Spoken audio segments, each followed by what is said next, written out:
Senator Kamala Harris will hold her official campaign launch this weekend in her hometown of Oakland, California.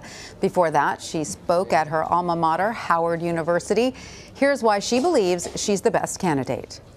I love my country. I love my country. And I feel a sense of responsibility to stand up and fight for the best of who we are. And I'm prepared to fight, and I know how to fight. And in particular, when we're talking about fighting for the values that we hold sacred and dear, when it comes to talking about how we fight for the American people and have leadership in this country that is focused on the needs of the people instead of self-interest, I'm prepared to fight that way. And I believe it will be a winning fight. Joining me now for more is Christina Bellantoni. She's the director of the Media Center and a professor at USC's Annenberg School for Communication and Journalism. Christina, welcome. Senator Harris has a unique story. She has an Indian mother, a Jamaican father. She's only the second African-American woman to serve in the Senate and the first South Asian American. So tell us a little bit more about her background and her rise to becoming a presidential candidate. Yeah, well, she likes to talk about her 15 years serving in government, right? She started in San Francisco and was looked at as someone who could kind of merge the progressive values of the Bay Area and California and also be a criminal justice sort of champion, right? She is looked at as someone who has been able to build bridges between government and people who really need help. She also is someone who has not faced very difficult races. Her first race to become Attorney General was a very close race, but in her Senate campaign, we have an unusual primary system here in California. She ran against, her primary opponents were fellow Democrat, and she won by more than 24 points in the general election. She had an easy coming in first in the top two primary here, and so she was not tested as a Senate candidate, and I think that's one thing you'll probably hear some of her rivals in this race talk about. That said, she's incredibly popular. People like what she has done since she has gotten to the Senate. And Christina, California has the largest population of any state. Senator Harris represents more than 39 million people. So how is she viewed there in California? Yeah, she's popular. When you talk about popularity polls, she always comes in well. People have paid a lot of attention to her. In my former role running California politics for the Los Angeles Times, we found a lot of people would want to know more about her whenever she had a moment on the national stage. When she and Senator John McCain had a conflict, we found lots and lots of Google searches coming to old Los Angeles Times stories wanting to learn more about her. When she won her Senate campaign, people suddenly were very interested in the background that you outlined there. People look at her as someone who is of California. We haven't had a prominent Californian run for president in decades. I will point out that in addition to having such a huge population, we have an enormous percentage of electoral college votes that are unlikely to be in question in the next general election, given Hillary Clinton had such a sizable win here in 2016.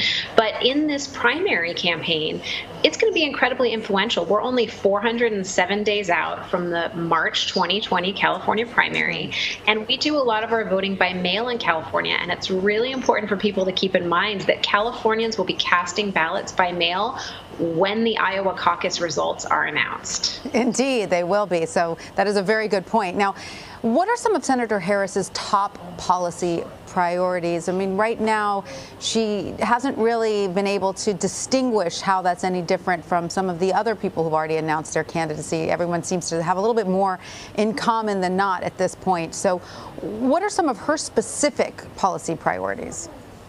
Sure. Well, you start to see a little bit of comparisons between her and then Senator Barack Obama, who decided to run for president after serving in the Senate for not very long. But the big difference to point out is that Democrats are not in power in the Senate. And so there's a limited amount of things you can do. Everybody can introduce bills. It's very unlikely somebody's going to have something signed into law, particularly when she and President Trump are on such different sides. What she was able to secure when she came to the Senate was a prime appointment appointment to the Judiciary Committee, which has put her front and center on issues of criminal justice reform, obviously Supreme Court confirmation hearings, which got her to be out there very prominently, and then also to be able to talk about the things that California is in conflict with the Trump administration about, particularly immigration policy. The city where she is from, Oakland, was among the first sanctuary cities, in California. She has talked very passionately about wanting to make sure that that there's a solution for people with deferred action for childhood arrivals, because right now the situation with the Trump administration is something that she is in direct combat against, and the Trump administration is in direct combat against California. So on environmental issues, on issues of the economy, on issues of the border wall, right? She is in direct conflict with the Trump administration pretty much everywhere. She's also been talking about healthcare, and you've seen this kind of interesting distinction between Democratic candidates on the idea of Medicare for all. She's come around on supporting legalized marijuana, which here it is legalized for recreational use in California. So she's evolved a bit since her days as district attorney in San Francisco.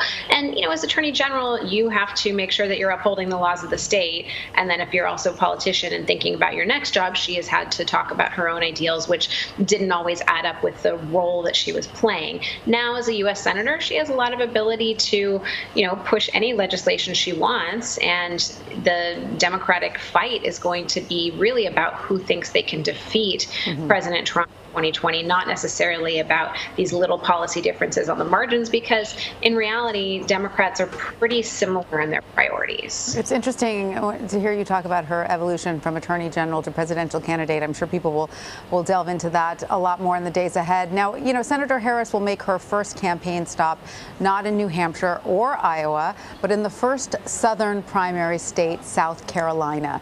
What does that suggest about her strategy in this race? Well, there's a couple of things. One, she is highlighting that she went to an HBCU. I believe she went to Howard, and she's going to be going to a conference of HBCUs, I believe, to talk about the importance of that and the role of lifting up African Americans in this country. And I think she's going to talk about her own personal story and her family and being a child of immigrants, and then also being able to talk about somebody of mixed race, right? This is kind of representative of America, and that's something that you've heard people that are close to her talk about, something she can celebrate. But also, she is tough, right? That is a reputation she has developed. She has really acted like a prosecutor in her role on the Judiciary Committee, especially, but also in what she does in the Senate. And I think that she's going to go out there and showcase that. Now, it's no accident that this is a state that Barack Obama won very sizably in the 2008 presidential primary season. It's a state with a very high African American population. They vote heavily. So that sends a signal, but she has been in Iowa. She has been in New Hampshire. I have no doubt she will show up there. And it's also important to point out that she is basing her campaign out of Baltimore, which is not very far away from Washington, D.C., so she can spend a lot of time on the East Coast. You can easily fly from BWI to Manchester, $59 Southwest flight. And then she is going to be announcing her campaign officially in Oakland, her birthplace, something that she's spent a lot of time talking about when talking about her own background, and showcasing the importance of the Bay Area, both as a technology capital of the world, intellectual capital of the world, and a place where a lot of progressive ideas have started. And just to get back to something you said earlier, she did indeed attend Howard University, and today she answered some questions from there, and she told reporters that that is where her political career started when she ran for student council. She's very, very proud of that school. All right, well, Christina Bellantoni, thank you so much for your insight. Thank you. It's going to be fun. Indeed.